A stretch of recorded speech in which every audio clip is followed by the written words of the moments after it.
Welcome to the lecture series on object-oriented programming using C++. This is lecture 7. I am Vikas Suhag, Assistant Professor, Department of Computer Science, Government Post Graduate Nehru College, Jajjar. कल हमने पढ़ा था derived data types and symbolic constant.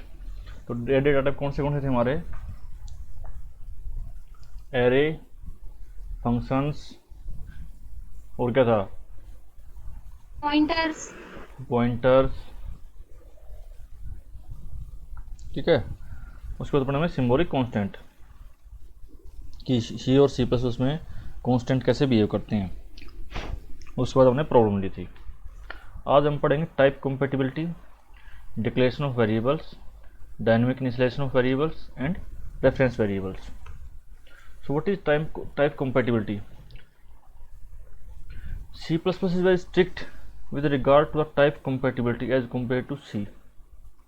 C++ में क्या है, हमने कल देख रहे थे कि आप अगर बाय डिफ़ॉल्ट को वैल्यू असाइन कर दोगे कैर को भी, तो उसको ऑटोमेटिकली इंट के हिसाब से कन्वर्ट कर देगा। ठीक है, ऐसा कुछ था कल मैंने देखा था।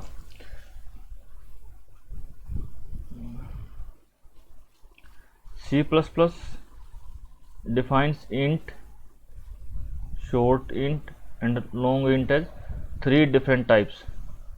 They must be cast when their values are assigned to one and other. अगर हम इंट शॉर्ट इंट की वैल्यू को इंट में स्टोर करना चाहेंगे तो क्या होगा, उसको हम प्रॉपरली कास्ट करना पड़ेगा, कल जैसे हमने किया था एक बार। ऐसे लॉन्ग की वैल्यू है तो तीनों को डिफरेंट ट्रीट करता है सी प्लस प्लस। सी में क्या था, हमें एक दूसरे की वैल्यू जो एक दूसरे को असाइन कर सकते हैं easily. Similarly unsigned char, char and signed char, unsigned मतलब विदाउट साइन के कैर, कैर और signed char are consider different, तीनों भी डिफरेंट कंसिडर किए जाएंगे। Types of values must be same for complete compatibility और else a cast must be applied. या तो हम अगर कैर की वैल्यू साइन करते हैं तो कैर को ही कर सकते हैं, अगर साइंड कैर में उसको वैल्यू को हम असाइन करेंगे, ठीक है, तो क्या होगा, हमें उसके कास्ट अप्लाइड करनी पड़ेगी कि हमें किस टाइप में कन्वर्ट करना है इसको एक्सप्लिसिटली। ठीक है, लेकिन सी में क्या था, हम चीज़ों आपस में से एक दूसरे में बिना कास्ट अप्लाई किए यूज कर सकते थे।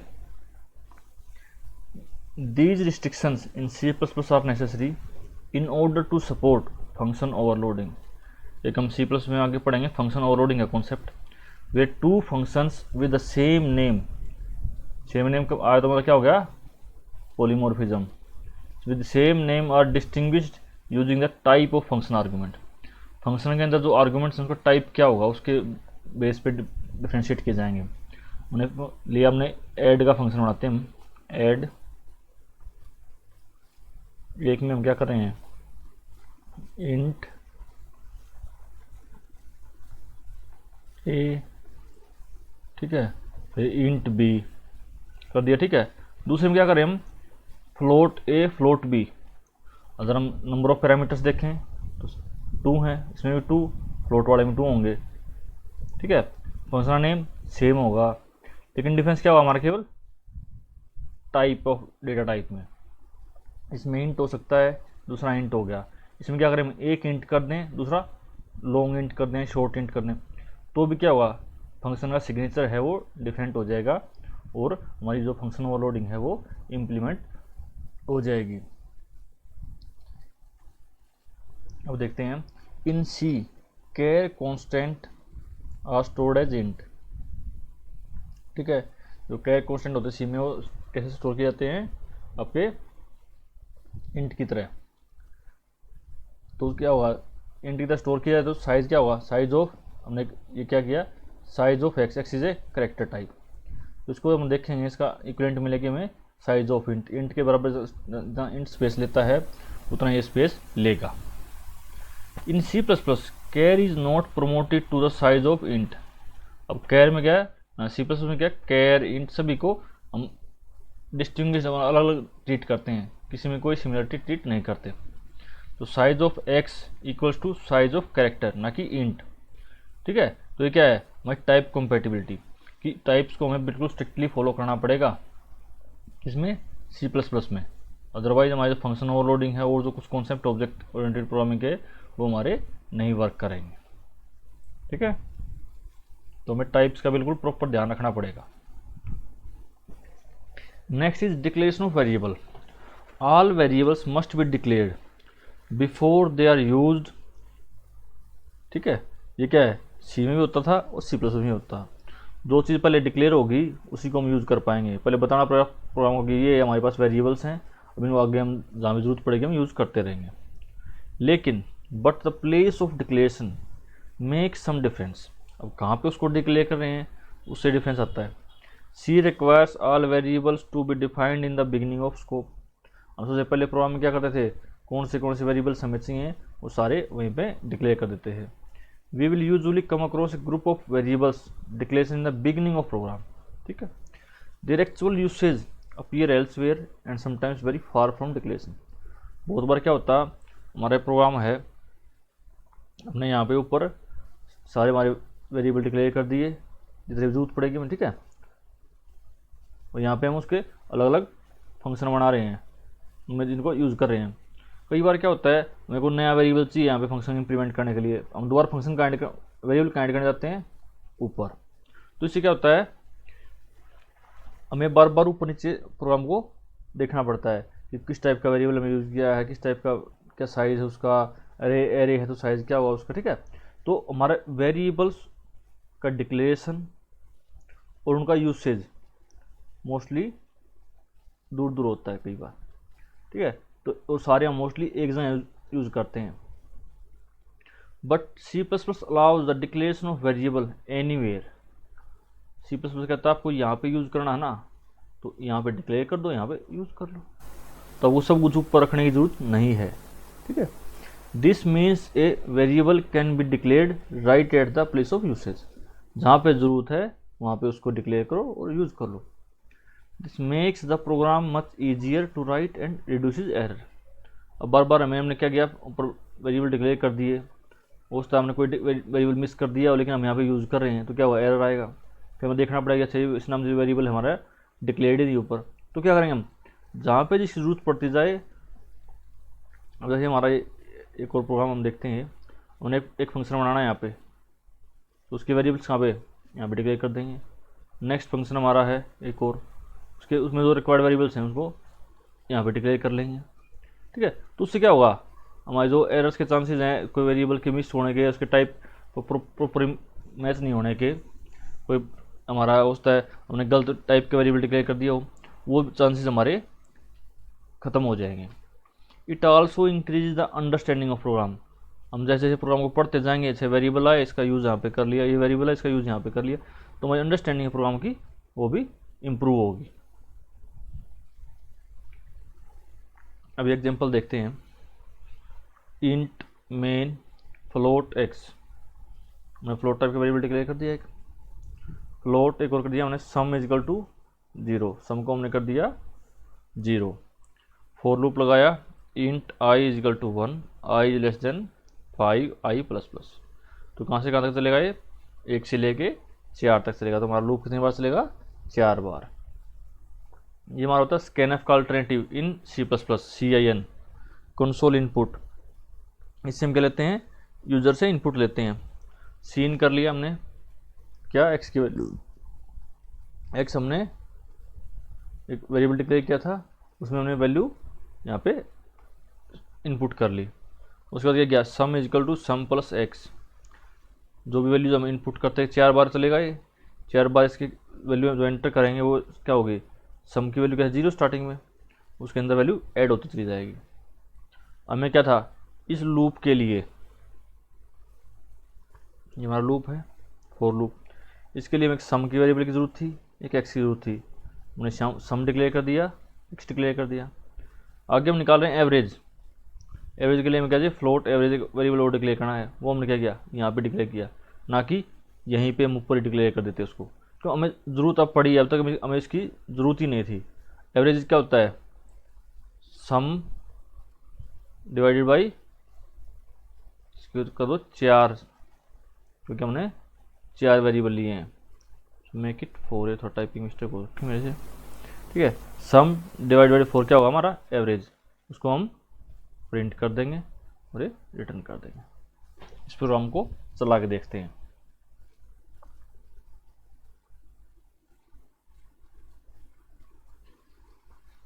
ये देखो हमारा वो दिख स्क्रीन।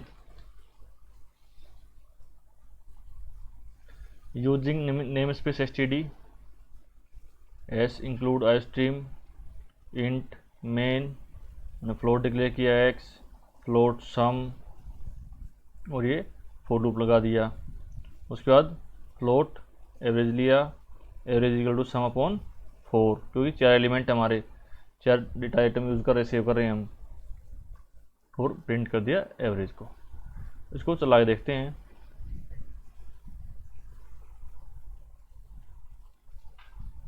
कंपाइल किया हमने, कोई एरर नहीं, कोई वार्निंग नहीं। रन करेंगे तो क्या कर रहा है, सीधा सीन इनपुट वाली पोजीशन पे है, तो हम इसमें वैल्यू एंटर करेंगे 10, 20, 30, 40। जैसे ये सारी वैल्यू एंटर हुई, यहाँ पे सम हुआ। सम कितना होता है इन चारों नंबर्स का, 10 और 20 30, 30 और 30 60, 60 और 40 100। 100 को 4 से डिवाइड करेंगे, कितना क्या हमारा 25, और यहाँ पे इसने एवरेज प्रिंट कर दिया। ठीक है, तो हमने प्रिंट की स्टेटमेंट कितनी हमारी, केवल एक है एवरेज वाली, वो हमने आउटपुट में मिल गई। तो इसमें हमारा क्या देखा हमने कि जहाँ पे हमें जिस वेरिएबल की ज़रूरत है ना, उसको वहीं पे डिक्लेयर करेंगे। ये नहीं कि इसको हम उठा के पहले यहाँ पे सारे वेरिएबल्स हम डिक्लेयर कर दें। ठीक है, ये आप ऐसे भी कर सकते हैं इसको आप ऐसे चलाओगे। सेव करते हैं पहले प्रोग्राम को, कंपाइल करते हैं, रन करते हैं। 10, 20, 30, 40 आंसर आपका सेम आएगा, लेकिन हमारी जो रीडेबिलिटी है, अंडरस्टैंडिंग, उसको इम्प्रूव करने के लिए C++ अलाउ करता है कि आप कहीं भी वेरिएबल अपने डिक्लेयर कर सकते हो। नेक्स्ट है dynamic initialisation of variables. Variable में डिक्लेयर तो कर दिए, अब उसको डायनेमिकली हम इनिशियलाइज कैसे करेंगे। इनिशियलाइजेशन होता है किसी वेरिएबल को वैल्यू असाइन करना। इन C variable must be initialised using a constant expression while. ठीक है, अब C में कैसे करते हो, उसको जो वेरिएबल है उसको एक कांस्टेंट वैल्यू दी जाएगी। जैसे इंट a लिखते हैं हम, इंट a, ये हो गया हमारा डिक्लेरेशन। अब a को हम कोई वैल्यू दे देंगे, a इज इक्वल टू हमने कर दिया 1 कर दिया या 10 कर दिया, कोई भी वैल्यू उसको साइन कर दी। This is declaration and this is initialisation. ठीक है, और लास्ट में क्या करते हैं, इसको कॉल करते हैं, जहाँ यूज करते हैं इसको। While C++ permits initialisation of variable at run time. ये वाला जो तरीका है C वाला, तो आप कर ही सकते हो C++ में, लेकिन साथ में आप चाहो तो रन टाइम पे भी वेरिएबल्स को इनिशियलाइज कर सकते हो। इनिशियलाइज मतलब उनको वैल्यू असाइन कर सकते हो। This is refer to as dynamic initialisation. जब भी कुछ काम रन टाइम पे होगा ना, हमने कल देखा था run time binding, late binding, ठीक है, डायनेमिक बाइंडिंग। तो जब भी कुछ जो भी काम रन टाइम पे होगा तो हमारा उसको बोला जाएगा डायनेमिक। अब एग्जांपल देखते हैं हमने लिया इंटीजर n, इसमें हमने क्या वैल्यू साइन कर दी, स्ट्रिंग की लेंथ। लेंथ क्या होगी, नंबर्स में होगी, न्यूमेरिक वैल्यू में, जो कि फिक्स होगी जो स्ट्रिंग के हिसाब से। ठीक है, तो इंटीजर को वैल्यू हमने क्या किया, डिक्लेयर किया, साथ में वैल्यू असाइन कर दी। दिस इज नॉर्मल जिंदगी। जाग रहे हो सभी? Yes sir. ठीक है, अब देखते हैं मेंटोस जिंदगी। ठीक है, फ्लोट एरिया हमने एक वेरिएबल डिक्लेयर किया, साथ में उसमें क्या किया, हमने दूसरी वेरिएबल्स यूज कर ली। एरिया क्या होता है, पाई आर स्क्वायर, ये क्या हमारे आर की वैल्यू है, जो रेडियस। ठीक है, आर 2 बार गुणा कर दिया तो आर स्क्वायर हो गया। तो हम क्या किया, डायनेमिकली इसके अंदर वेरिएबल्स पास कर दिए। अब रेडियस की जो वैल्यू आएगी ऑटोमेटिकली वो एरिया कैलकुलेट होके इसको साइन हो जाएगा डायनेमिकली सारा। ये कब होगा, जो प्रोग्राम एग्जीक्यूट होगा हमारा। इसमें क्या किया हमने, ये भी क्या था हमारा स्ट्रिंग लेंथ कब निकलेगी, जब फंक्शन है, ये फंक्शन कॉल कब होगा, रन टाइम पे। तो जब भी जो स्ट्रिंग इसके अंदर पास किया जाएगा उसकी लेंथ कैलकुलेट होगी और वो इसमें असाइन हो जाएगी। लेकिन सी ऐसा अलाउ नहीं करता, वो उसको बोलता है भी इनिशियलाइजेशन तो पहले होगी स्टैटिकली, मतलब कंपाइल टाइम से पहले आपको पहले असाइन करना पड़ेगा कि इसको क्या वैल्यू नहीं है। Both the declaration and initialisation of variable can be done simultaneously at the place where variable is use for the first time.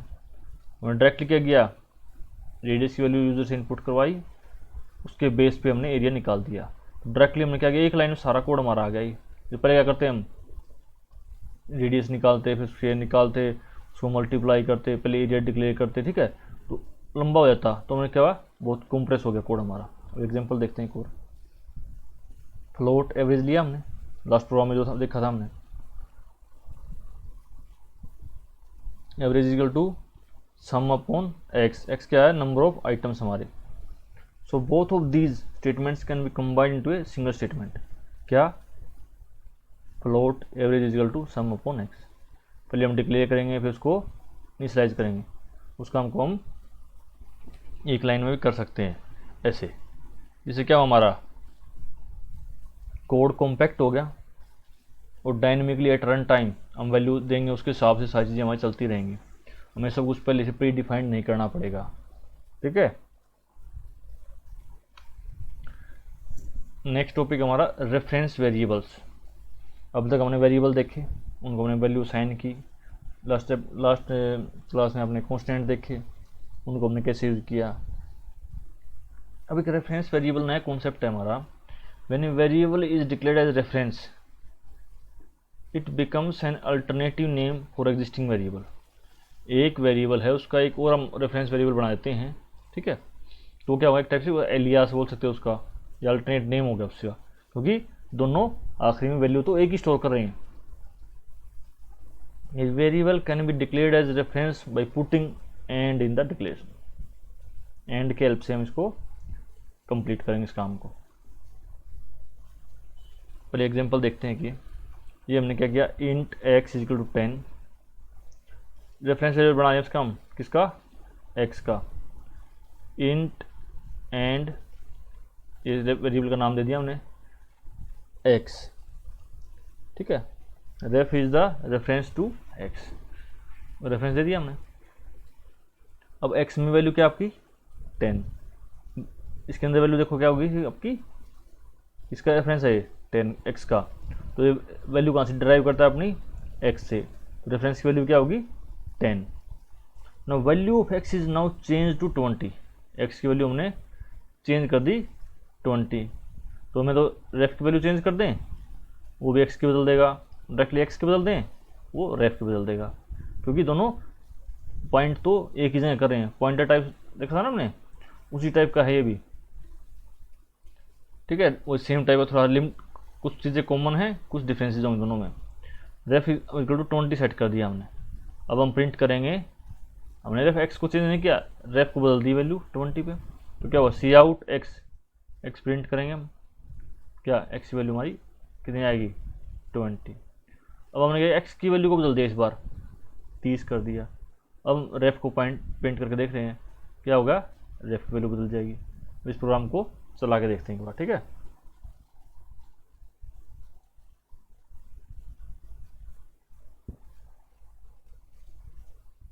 ये देखो हमारा प्रोग्राम,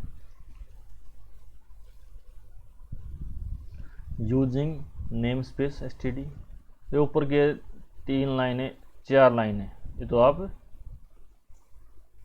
याद कर लो अपने, इसमें सोचने की बात है नहीं ज़्यादा, ठीक है। उसका देखा हमने int x equal to 10 value sign की, उसका रेफरेंस वेरिएबल बनाया हमने, ठीक है। फिर उसको हमने 20 साइन कर दिया। हमने क्या देख रहे हैं, देखो रेफरेंस वेरिएबल जो बनाया हमने उसको 20 वैल्यू साइन की, तो हम x की वैल्यू चेंज होती ही नहीं होती वो, और यहाँ पे 20 आता है तो हमारा काम हो गया। अगर x को हमने बस x की वैल्यू चेंज कर दी, तो क्या रेफरेंस की वैल्यू चेंज हो रही है, होनी तो चाहिए, क्योंकि reference variable is dependent on x variable, ठीक है। तो चला के देखते हैं एक बार, उसके बाद आपको ज़्यादा क्लियर हो जाएगा। कंपाइल किया, एरर 0, वार्निंग 0, देखो हमने आउटपुट को हम चेक करते हैं इधर। यहाँ पे रेफरेंस वैल्यू हमने 20 कर दी थी, बाय डिफ़ॉल्ट क्या सेट की, स्टार्टिंग में हमने 10, उसके बाद रेफरेंस की वैल्यू चेंज की, लेकिन चेंज किसके साथ में होगी, एक्स की, कितनी होगी 20। उसके बाद हमने एक्स की वैल्यू चेंज की, साथ में चेंज किसकी होगी, रेफरेंस वेरिएबल्स की, कितनी होगी 30। ठीक है। अब आप बोलोगे सर फ़ायदा क्या हुआ, सेम वेरिएबल को यूज़ ना कर ले हम बार बार एक्स को, हमें रेफरेंस वेरिएबल बनाने की जरूरत क्या है। ठीक है, तो देखो इसकी एप्लीकेशंस क्या है। Modify the passed parameters in a function. हमारे जो अब तक फंक्शंस हमने पढ़े थे उसमें क्या करते थे हम, जो पॉइंटर यूज़ करते थे सी में, अब इसमें हम रेफरेंस वेरिएबल यूज़ करेंगे तो हमारा फंक्शंस के दो तरीके हो जाएंगे, call by value, call by reference. ठीक है। If a function receives a reference to a variable, it can modify the value of the variable. For example the following program. ठीक है, अब एक और देखते हैं हम प्रोग्राम हमारा सिंपल सा ये रहा, ये सिंपल स्वैप करते हैं। इसमें नंबर 2 नंबर को स्वैप करना हमें, वॉइड स्वैप, क्या बनाया हमने, फंक्शन जिसका रिटर्न टाइप मतलब कुछ रिटर्न नहीं करेगा, ये हमारा फंक्शन नेम, इंट एंड मतलब रेफरेंस टाइप का, फर्स्ट वैल्यू जो आएगी हमारी, फिर दूसरा रेफरेंस वेरिएबल बनाया हमने, इसका नाम दिया सेकंड, तो सेकंड वैल्यू आर्गुमेंट हम पास करेंगे। इंट टेम्प फर्स्ट वैल्यू को हमने एक टेम्परेरी वेरिएबल में स्टोर कर लिया। ठीक है, और देखो रिप्लेसमेंट कैसे कर रहे हैं हम, हमने लिया हमने फर्स्ट वेरिएबल, ये लिया हमने सेकंड वेरिएबल, ये हो गया सेकंड, ये हो गया फर्स्ट। ठीक है, और हमने क्या लिया अब एक, ये तो हमें डायरेक्ट इनपुट मिले यहाँ से। ठीक है, फंक्शन कॉल में हमने लिया एक टेम्परेरी वेरिएबल, और ये बड़ा नहीं है, सेम है। ठीक है, टेम्परेरी टी। सबसे पहले क्या किया हमने, फर्स्ट की वैल्यू को टेम्परेरी में स्टोर कर दिया, इसकी वैल्यू इसको असाइन कर दी। ठीक है, अब सेकंड की वैल्यू फर्स्ट को असाइन कर दी, इसकी वैल्यू इसको असाइन कर दी। ठीक है, और अब सेकंड को वैल्यू कौन सी असाइन कर दी, टेम्प वाली, ये वाली इसमें असाइन कर दी। तो क्या हुआ, इसकी वैल्यू इसके अंदर आ गई, इसकी वैल्यू इसके अंदर आ गई, हमारा काम स्वैपिंग का हो गया ना। देखो उसके बाद हम ये हमारा हो गया इतना function. Now int main, int a equal to 2, b equal to 3, दो वेरिएबल्स हमने डिक्लेयर किए और इनिशियलाइज किए। उसके बाद हमने क्या किया, फंक्शन को कॉल किया, स्वैप को, स्वैप ए एंड बी। यहाँ पे क्या वैल्यू पास की हमने, ए की, यहाँ पे बी की। तो क्या हुआ, ए क्या आया हमारा, ए गया हमारा फर्स्ट में, मतलब वैल्यू कितनी आ गई यहाँ पे 2, बी गया हमारा सेकंड में, कहाँ क्या गया वैल्यू 3। लेकिन यहाँ पे तो हमने वैल्यू पास की एग्जैक्ट, लेकिन यहाँ पे क्या किया हमने, उसके रेफरेंस ले लिए। ए का रेफरेंस फर्स्ट बन गया, ए का रेफरेंस वेरिएबल क्या बना दिया हमने, फर्स्ट, और बी का सेकंड। अब इससे हुआ क्या, एक तो हम डायरेक्ट क्या करते, ए और बी की वैल्यू पास कर देते, तो क्या अगर स्वैप कर देता और हमारा फंक्शन कुछ रिटर्न कर नहीं रहा है तो काम खत्म था। दोनों तरह इस प्रोग्राम को चला के देखेंगे हम, एक रेफरेंस वेरिएबल की हेल्प से, एक बिना रेफरेंस वेरिएबल की हेल्प से। ठीक है, तो क्या हुआ, मैंने दोनों के रेफरेंस पास किए। अब लेकिन इस स्वैप के जो हमारा प्रोसेस हुआ, इससे क्या हुआ, फर्स्ट की वैल्यू सेकंड में आ गई, सेकंड वैल्यू फर्स्ट में आ गई, मतलब ए और बी की वैल्यू थी ये भी चेंज होगी यहाँ पे। इस फंक्शन ने क्या किया, ना कि अपने अंदर जो काम करने के बजाय रेफरेंस वेरिएबल की हेल्प से बाहर के वेरिएबल्स को भी चेंज कर दिया। ठीक है, फिर हमने क्या किया, इसका प्रिंट करके चेक किया कि ए की वैल्यू क्या है, बी की वैल्यू क्या है। अब क्या आएंगी स्वैप होने के बाद, ए की वैल्यू हो जाएगी 3, बी की वैल्यू हो जाएगी 2। ये प्रोग्राम इंपॉर्टेंट है, इससे आपको सारा रेफरेंस वेरिएबल का कॉन्सेप्ट समझ में आ जाएगा। ये देखो, ठीक है, तो इसको करते हैं नॉर्मल जिंदगी। ठीक है, एंड हटा के ये हो गया हमारा, हमने क्या किया इसको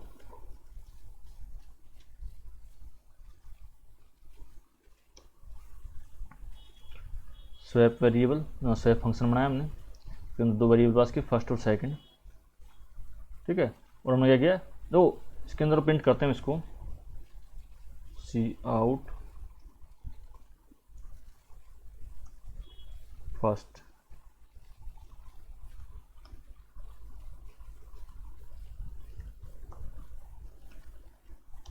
ठीक है। दोनों प्रिंट करेंगे तो हमें पता चल जाएगा कि आए क्या थे हमारे पास और प्रिंट क्या कर रहे हैं। कोई एरर नहीं, कोई वार्निंग नहीं।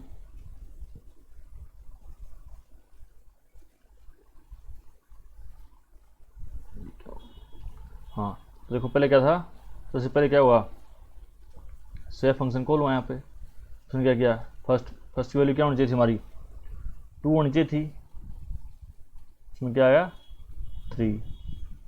सेकेंड वैल्यू क्या होनी चाहिए हमारी, सेकेंड वैल्यू हमने पास की थी 3, लेकिन सेव होने के बाद क्या बनेगी वो 2, लेकिन ए और बी की वैल्यू क्या है हमारी, वही 2 and 3।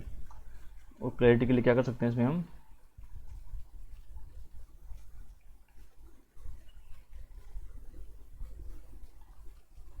Value of a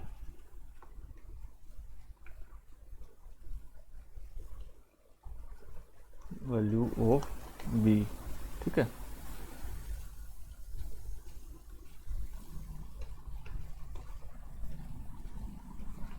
value of ए कर दें,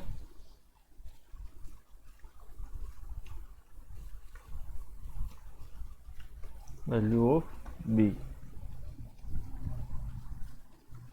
ये हमारी वैल्यूज हैं after swap, after swapping,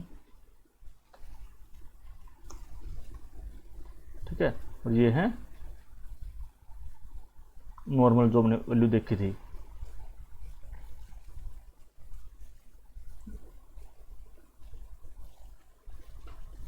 run करेंगे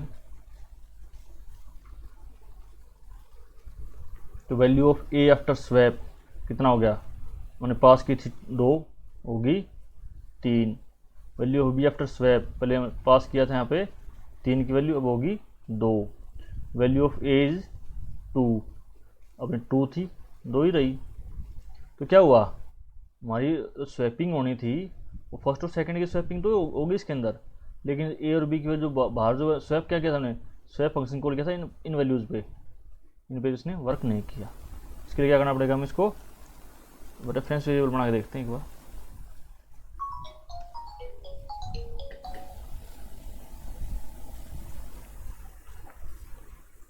ठीक है, अब क्या होगा, इसको पहले कंपाइल करेंगे, कोई एरर नहीं, इसको रन करेंगे। अब देखो value of A after swap 3, ए की वैल्यू यहाँ पे फर्स्ट में क्या आ गई थी, सेकंड वैल्यू आ गई थी जो कि 3 है हमारी। Value of b after swap 2 हो गई थी। अब लेकिन ये जो ए और बी की वैल्यूज ना, ये भी देखो चेंज हो गई। वैल्यू ऑफ ए 3, ए के अंदर बी वाली वैल्यू आ चुकी है, और वैल्यू ऑफ बी क्या होगा ए।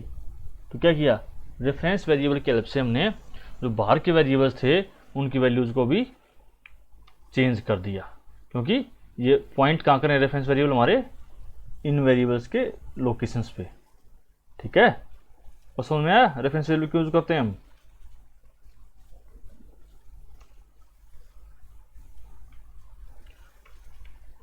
ठीक है, ये क्या है, avoiding a copy of large structures. Imagine a function that has to receive a large object, if we pass it with reference, without reference, reference के बिना उसको पास करें क्या होगा, a new copy of it is created which causes a wastage of CPU time and memory, so we can use the reference to avoid this. Reference मिलेंगे क्या हुआ, copy create नहीं होगी, वो जो एग्जिस्टिंग वेरिएबल है, एग्जिस्टिंग वैल्यू है, उसी पे वो पॉइंट करेगा, और पॉइंट करने के बाद हमें जो हमारे एक्स्ट्रा जो स्पेस है वो हमारा यूज नहीं होगा। reference versus pointers. Both references and pointers can be used to change local variables of one function inside another function. ठीक है, हम किसी की वैल्यू एक फंक्शन कॉल करें दूसरे को, लेकिन चेंज कर देगा पहले फंक्शन की वैल्यू को. Both of them can also be use to save copying of big objects. अब एक फंक्शन में कुछ चीज़ें हैं, उसको क्या हुआ दूसरे में कॉपी करेंगे तो क्या हुआ, अगर 1 MB की फाइल है उसको कॉपी कर देंगे तो क्या होगी, 1 MB की फाइल और क्रिएट हो जाएगी. ये क्या करें, उसी को रेफरेंस कर लें तो हमारा क्या है 1 MB में काम चल जाएगा. Save copying of big objects when passed as arguments to a function और रिटर्न फ्रॉम फंक्शन. जो फंक्शन उसको रिटर्न कर देगा तब भी वही सेम काम है. रेफरेंस अगर हम देंगे तो वही वैल्यू हमारी जहाँ पे पहले स्टोर्ड है वहीं से उसको रेफरेंस मिल जाएगा, या उसकी दोबारा नहीं तो क्रिएट कॉपी बनेगी अगर उसको. ठीक है, to get efficiency gain despite the above similarities there are some following differences. A pointer can be declared as void. कल हमने देखा जेनेरिक पॉइंटर देखा था, but a reference can never be void. ठीक है, pointer variables has n levels और multiple levels of indirection. मतलब एक पॉइंटर p बनाया हमने, पॉइंट उसका हम क्या करते हैं, एक पॉइंटर p और बना सकते हैं. ये पॉइंटर हमारा कहाँ का पॉइंट करा था, x वेरिएबल पे. अब इस पॉइंटर को हम फर्दर एक पॉइंटर बना दिया, इसका एक और पॉइंटर बना दिया, तो multiple levels of pointers we can create. But reference variable has only single और वन लेवल ऑफ इंडायरेक्शन. ये नहीं कि ये रेफरेंस वेरिएबल का फर्दर हम रेफरेंस वेरिएबल बना देना, कि एक वेरिएबल का एक सिंगल रेफरेंस वेरिएबल हो सकता है, उसके आगे कोई एरर के आगे फर्दर नहीं हो सकती. ठीक है, तो ये हमारे आज के टॉपिक थे. क्या क्या पढ़ा आज हमने, टाइप कंपैटिबिलिटी, कि हमें जो डेटा टाइप्स हैं बहुत प्रॉपरली यूज़ करने हैं, नहीं तो उसमें कंपैटिबिलिटी के एरर्स आएंगे हमारे. वेरिएबल्स को कहीं भी डिक्लेयर कर सकते हैं अपनी ज़रूरत के हिसाब से, जहाँ हमें यूज़ करना उसको. डायनेमिकली हम वेरिएबल्स को इनिशियलाइज कर सकते हैं, इससे हमारा कोड है वो रन टाइम पे एग्जीक्यूट होगा. ठीक है, इसको रन टाइम आप डिक्लेरेशन वो इनिशियलाइज नहीं बोल सकते हो. और साथ में इससे क्या होगा, हमारा कोड कॉम्पैक्टनेस हो जाएगी. और रेफरेंस वेरिएबल्स तो बहुत इंपॉर्टेंट चीज़ है, जिससे हम सेम वेरिएबल्स को एक और रेफरेंस वेरिएबल से लिंक कर देंगे, और उस रेफरेंस वेरिएबल से उसको हम क्या है जो ओरिजिनल वेरिएबल है उसकी वैल्यूज को चेंज कर सकते हैं, मॉडिफाई कर सकते हैं, जिससे हमारा स्टोरेज बचेगी, सेम चीज़ की बार बार कॉपी क्रिएट नहीं होंगी. ठीक है, हमारा वेरिएबल्स को हमें आउट क्या करना था, हम अगर फंक्शन स्वैप में खुद की वैल्यू पास करते फिर दो वैल्यू रिटर्न करने का क्या होता है, हमारे पास कोई तरीका नहीं होता. Function can return only single value, लेकिन हम स्वैप करके 2 वैल्यू रिटर्न कैसे करेंगे. ठीक है, तो उसका हमारा अल्टरनेट किससे मिला, रेफरेंस वेरिएबल की हेल्प से. सेम काम हम पॉइंटर से भी कर सकते हैं. तो ये आज का हमारा लेक्चर था. किसी को कोई डाउट हो तो आप बता सकते हैं.